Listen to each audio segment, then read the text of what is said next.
सामना भक्तों, महाभारत के धर्म युद्ध के 5वें दिन भीष्म ने क्रौंच व्यूह की रचना की तो पांडवों ने मकर व्यूह की रचना की थी। पांडवों ने भीम को आगे किया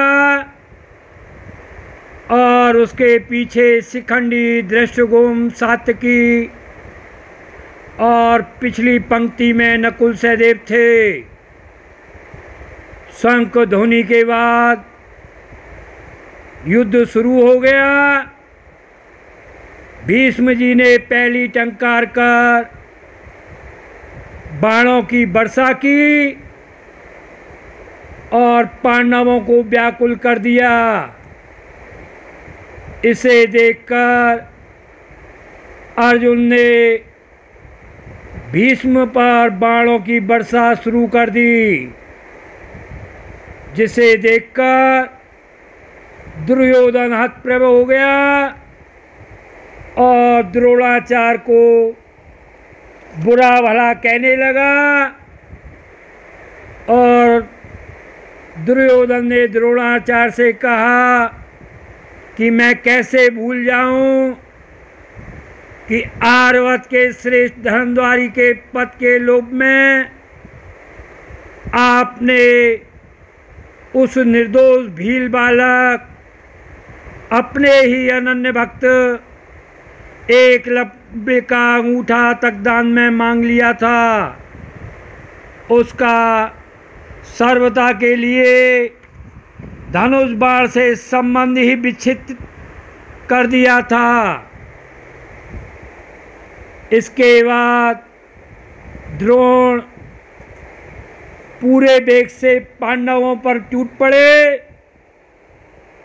सात्यकी शक्ति पूर्वक द्रोणाचार्य को रोक रहे थे, परंतु उनके सामने टिक नहीं रहे थे। इसे देखकर उनकी सहायता को भीमसेन आगे आए और वे द्रोणाचार्य को बीधने लगे। उसके बाद द्रोण, भीष्म, शल्य तीनों ने मिलकर भीम को बाणों से ढक दिया।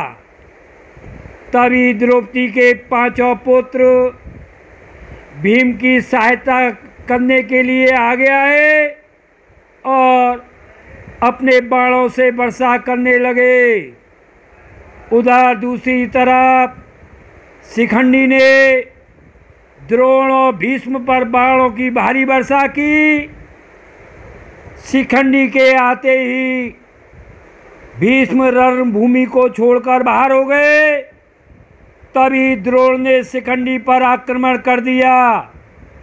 शिखंडी टिक नहीं पाया। हजारों वीर युद्ध की बलि चढ़ गए थे।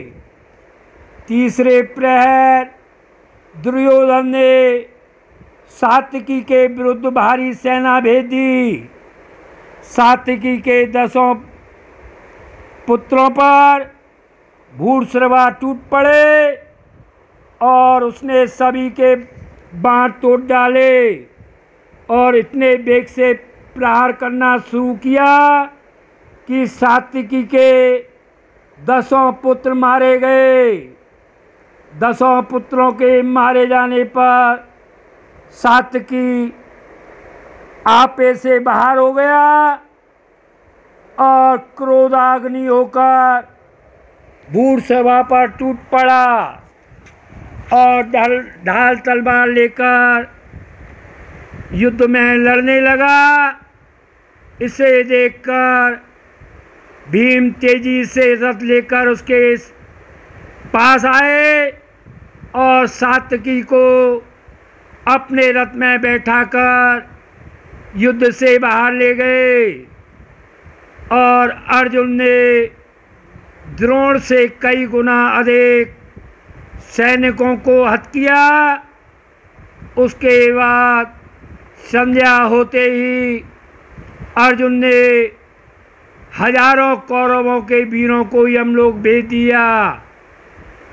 चिंता श्री कृष्ण की प्रकृति में नहीं थी, किंतु आज के युद्ध में पांडवों के अंधभक्त सात्यकी के एक नहीं 10 पुत्र मारे गए थे। यह वज्रपात था। आज पांडवों की सेना में शोक की लहर छाई रही। आगे की कथा का वर्णन आपको क्रमबद्ध करते रहेंगे। जय जमुना मैया की।